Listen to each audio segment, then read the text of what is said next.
ನಮಸ್ಕಾರ ಸ್ನೇಹಿತರೆ, welcome back to my new log. ಎಲ್ಲರೂ ಹೇಗಿದ್ದೀರಾ? ಎಲ್ಲರೂ ಚೆನ್ನಾಗಿದ್ದೀರಾ ಅನ್ಕೋತೀನಿ.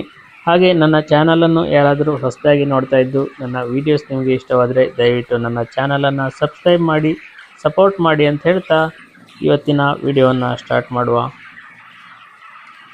ಇವತ್ತಿಗೆ ಕೋಳಿಗಳಿಗೆ 25th ಡೇಸ್ ಕಂಪ್ಲೀಟ್ ಆಯಿತು. ಇವಾಗ ತುಂಬ ದೊಡ್ಡದಾಗಿದೆ.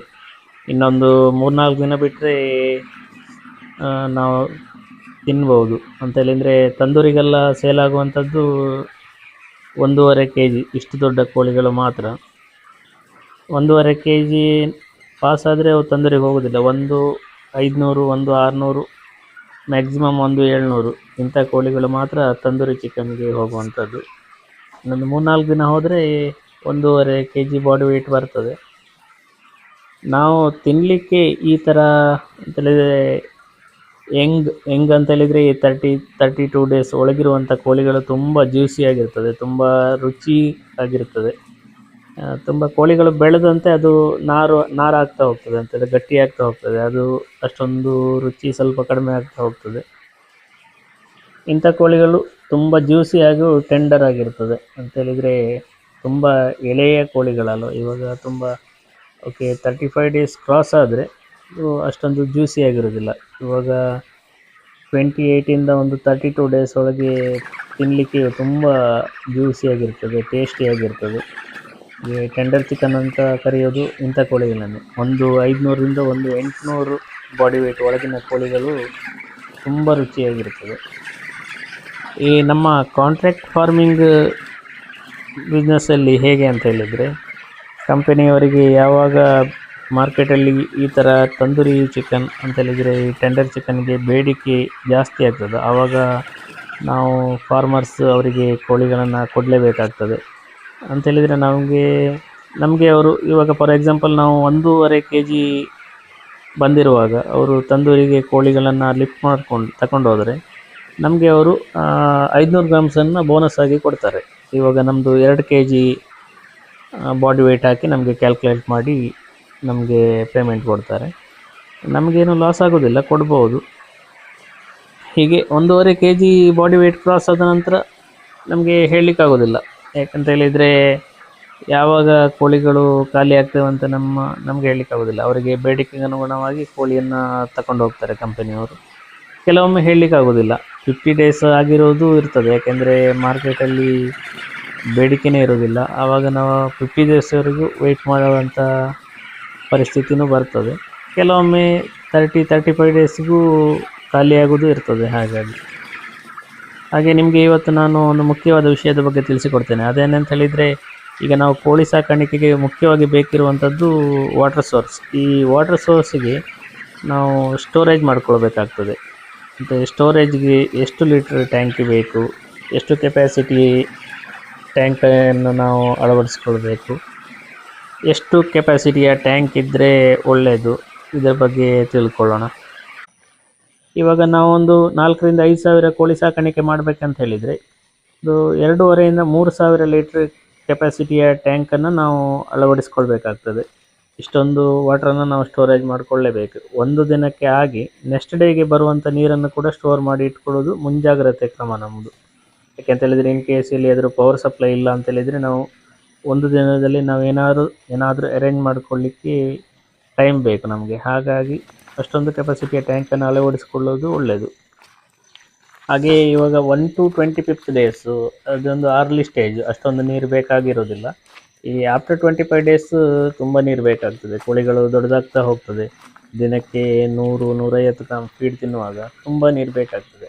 ಆ ಕಾರಣದಿಂದಾಗಿ ನಾವು ಸ್ಟೋರೇಜ್ ಟ್ಯಾಂಕಿಯನ್ನು ಸ್ವಲ್ಪ ಜಾಸ್ತಿನೇ ಇಟ್ಕೊಳ್ಬೇಕು. ಪ್ಲಸ್ ಸೇಫ್ಟಿಗೋಸ್ಕರ ಒಂದು ದಿನದ ನೀರು ಸೇಫ್ಟಿಗೋಸ್ಕರ ನಾವು ಇಟ್ಕೊಳ್ಳೇಬೇಕಾಗ್ತದೆ ಫಾರ್ಮರ್ಸ್. ಈಗ ನಿಮಗೆ ಹೇಗೆ ಕ್ಯಾಲ್ಕುಲೇಟ್ ಮಾಡಬೇಕಂತ ಹೇಳಿದರೆ, ಒಂದು ಕೋಳಿ ದಿನಕ್ಕೆ 1 ಗ್ರಾಮ್ ಫೀಡ್ ತಿಂದರೆ ಇಂಟು ನಾವು ನೀರನ್ನು ಹೇಗೆ ಕ್ಯಾಲ್ಕುಲೇಟ್ ಮಾಡೋದು ಅಂತ ಹೇಳಿದರೆ, 1 ಗ್ರಾಮ್ ಫೀಡಿಗೆ 2.5 ml ನೀರು ಅಂತೇಳಿದರೆ, ಇದು ತುಂಬ ಬೇಸಿಗೆಯಲ್ಲಿ ಮಾರ್ಚ್ ಏಪ್ರಿಲಲ್ಲಿ ಇದು ಜಾಸ್ತಿ ಆಗ್ತದೆ. 1 ಗ್ರಾಮ್ ಫೀಡಿಗೆ 3 ml ನೀರು ಬೇಕಾಗ್ತದೆ. ಇನ್ನು ಚಳಿಗಾಲದಲ್ಲಿ ಸ್ವಲ್ಪ ಕಡಿಮೆ ಹೋಗ್ತದೆ. 2.5 ml ನೀರಿನಾಗೆ ನಾವು ಕ್ಯಾಲ್ಕುಲೇಟ್ ಮಾಡಿ ಸ್ಟೋರೇಜ್ ಟ್ಯಾಂಕನ್ನು ನಾವು ರೆಡಿ ಮಾಡ್ಕೊಳ್ಬೇಕಾಗ್ತದೆ. ಹಾಗೆ ಇದರ ಜೊತೆ ನೀರಿನ ಟ್ಯಾಂಕ್ ಜೊತೆ ಇನ್ನೊಂದು ಮೆಡಿಸಿನಿಗೋಸ್ಕರ ಒಂದು ಸಪ್ರೇಟಾಗಿ ಒಂದು 4,000-5,000 ಕೋಳಿ ಸಾಕಾಣಿಕೆಗೆ ಒಂದು 200 ಲೀಟರ್ ಇದು ಕೆಪಾಸಿಟಿಯ ಒಂದು ಮೆಡಿಸಿನ್ ಟ್ಯಾಂಕಿಯನ್ನು ಒಂದು ನಾವು ಅಳವಡಿಸಿಕೊಳ್ಳೋದು ಉತ್ತಮ. 1,000-2,000 ಕೋಳಿ ಸಾಕ್ತಾರೆ ಅಂತ ಹೇಳಿದರೆ ಅವರಿಗೆ 100 ಲೀಟರ್ ಮೆಡಿಸಿನ್ ಟ್ಯಾಂಕಿ ಸಾಕಾಗ್ತದೆ. ಹಾಗೆ ಸಣ್ಣ ಪ್ರಮಾಣದಲ್ಲಿ ಕೋಳಿ ಸಾಕುವವರು ಅಂದರೆ 500 ಕೋಳಿ ಸಾಕಾಣಿಕೆ ಮಾಡುವವರಿದ್ದರೆ ಅವರಿಗೆ 500 ಲೀಟ್ರ್ ನೀರಿನ ಟ್ಯಾಂಕಿ ಸಾಕಾಗ್ತದೆ. ಇನ್ನು 1,000 ಕೋಳಿ ಸಾಕಾಣಿಕೆ ಮಾಡುವುದಾದರೆ ಅವರಿಗೆ 1,000 ಕೆಪಾಸಿಟಿಯ ನೀರಿನ ಟ್ಯಾಂಕ್ ಬೇಕಾಗ್ತದೆ. ಯಾಕೆಂತ ಹೇಳಿದರೆ ದಿನಕ್ಕೆ ಒಂದು 400-500 ಲೀಟ್ರ್ ನೀರು 1,000 ಕೋಳಿಗೆ ಬೇಕಾಗ್ತದೆ. ಅದು ಸೇಫ್ಟಿಗಾಗಿ ಒಂದು ದಿನದ ನೀರು ಅಂತ ಹೇಳಿದರೆ 1,000 ಲೀಟ್ರ್ ಕೆಪಾಸಿಟಿಯ ನೀರಿನ ಟ್ಯಾಂಕನ್ನು ನಾವು ಅಳವಡಿಸ್ಕೊಂಡ್ರೆ ಸಾಕಾಗ್ತದೆ. ಇನ್ನು ಸಿಂಪಲಾಗಿ ಹೇಗೆ ಕ್ಯಾಲ್ಕುಲೇಟ್ ಮಾಡೋದು ಅಂತ ಹೇಳಿದರೆ ನಾವು ಒಂದು ಕೋಳಿ ಸಾಕಲಿಕ್ಕೆ ನಮಗೆ ದಿನಕ್ಕೆ 1/2 ಲೀಟ್ರ್ ನೀರು ಬೇಕು ಒಂದು ಕೋಳಿಗೆ. ಹಾಗೆ ನಾವು ಕ್ಯಾಲ್ಕುಲೇಟ್ ಮಾಡಿ ನಾವು ಟ್ಯಾಂಕನ್ನು ಅಳವಡಿಸ್ಕೊಳ್ಬೋದು. ಯಾಕಂದರೆ ಮರಿಗಳು ಚಿಕ್ಕದಾಗಿರುವಾಗ ಅಷ್ಟು ನೀರು ಬೇಕಾಗೋದಿಲ್ಲ, ಕೋಳಿಗಳು ದೊಡ್ಡದಾದಾಗ ವೆರಿ ಇಂಪಾರ್ಟೆಂಟ್. ಅದನ್ನು ನಾವು ಕ್ಯಾಲ್ಕುಲೇಟ್ ಮಾಡಿಕೊಂಡು ನಾವು ಟ್ಯಾಂಕನ್ನು ಅಳವಡಿಸ್ಕೊಳ್ಬೇಕಾಗ್ತದೆ. ಈಗ 1,000 ಕೋಳಿ ಇದ್ದರೆ 500 ಲೀಟರ್ ನೀರನ್ನು ದಿನಕ್ಕೆ ಕುಡಿತವೆ. ಹಾಗೆ 2,000 ಕೋಳಿ ಇದ್ದರೆ ದಿನಕ್ಕೆ 1,000 ಲೀಟರ್ ನೀರು. ಹಾಗೆ ಕುಡಿಯುವ ನೀರು ಪ್ಲಸ್ ಒಂದು ದಿನದ ಸೇಫ್ಟಿಯ ನೀರು, ಇಷ್ಟನ್ನು ನಾವು ಕ್ಯಾಲ್ಕುಲೇಟ್ ಮಾಡಿಕೊಂಡು ನಾವು ಟ್ಯಾಂಕನ್ನು ಅಳವಡಿಸ್ಕೊಳ್ಬೋದು. ಇನ್ನು ಕುಡಿಯುವ ನೀರಿಗಿಂತ ಸೇಫ್ಟಿಯಾಗಿ ನಾವು ಇಟ್ಟುಕೊಳ್ಳುವಂಥ ನೀರು ವೆರಿ ಇಂಪಾರ್ಟೆಂಟ್. ಯಾಕೆಂತ ಹೇಳಿದರೆ ಯಾವ ಟೈಮಲ್ಲಿ ಏನಾಗ್ತದೆ ಅಂತ ಹೇಳಲಿಕ್ಕಾಗೋದಿಲ್ಲ. ಫಾರ್ ಎಕ್ಸಾಂಪಲ್ ಬೋರ್ ಇರುವವರಾದರೆ ಇನ್ ಕೇಸ್ ಬೋರ್ವೆಲ್ ಎಲ್ಲಾದರೂ ಕೆಟ್ಟೋದರೂ ಅದು ಸಮಸ್ಯೆ. ಈಗ ಪಂಪ್ ಸೆಟ್ ಓಪನ್ ವೆಲ್ ಇರುವವರದ್ದು ಪಂಪ್ ಹಾಳಾದರೂ ಅದು ಸಮಸ್ಯೆ. ಇಮಿಡಿಯೇಟ್ ನಮಗೆ ನೀರು ಸಪ್ಲೈ ಮಾಡಲಿಕ್ಕೆ ಆಗೋದಿಲ್ಲ.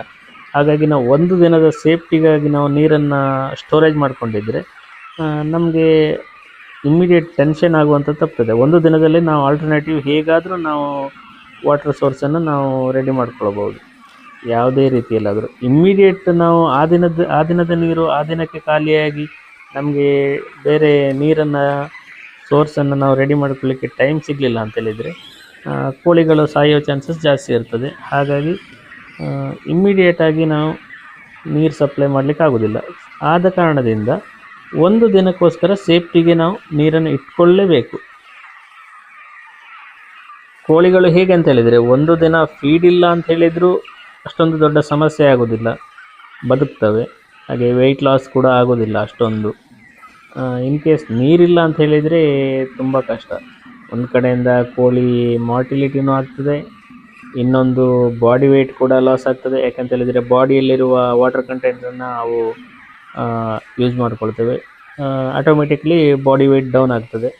ಇನ್ನು ತುಂಬ ಬೇಸಿಗೆಯಲ್ಲಾದರೆ ಈಗ ಮಾರ್ಚ್ ಏಪ್ರಿಲ್ ತಿಂಗಳಲ್ಲಿ ನೀರಲ್ಲಿ ಆದರೂ ಶಾರ್ಟೇಜ್ ಆಯಿತು ಅಂತ ಹೇಳಿದರೆ ಇಮ್ಮಿಡಿಯೇಟ್ ಒಂದು 2 ಅವರ್ಸಲ್ಲಿ ಕೋಳಿಗಳು ಸುಸ್ತಾಗಿಬಿಟ್ಟು ಎಲ್ಲ ಮಾರ್ಟಿಲಿಟಿ ಆಗ್ತದೆ.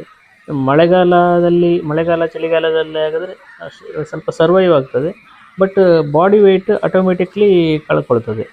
ಆದ ಕಾರಣದಿಂದ ನೀರೆನ್ನುವಂಥದ್ದು ತುಂಬ ಇಂಪಾರ್ಟೆಂಟ್. ಇದು ನನ್ನ ಇವತ್ತಿನ ವ್ಲಾಗ್. ಈ ವಿಡಿಯೋ ನಿಮಗೆ ಇಷ್ಟವಾದರೆ ದಯವಿಟ್ಟು ಲೈಕ್ ಮಾಡಿ, ಶೇರ್ ಮಾಡಿ, ಹಾಗೆ ನಿಮ್ಮ ಅನಿಸಿಕೆಗಳನ್ನು ಕಮೆಂಟ್ ಮೂಲಕ ನನಗೆ ತಿಳಿಸಿ ಅಂತ ಹೇಳ್ತಾ ಇನ್ನೊಂದು ಹೊಸ ವ್ಲಾಗ್ನೊಂದಿಗೆ ನಾಳೆ ಸಿಗುತ್ತೇನೆ. ಎಲ್ಲರಿಗೂ ಧನ್ಯವಾದಗಳು.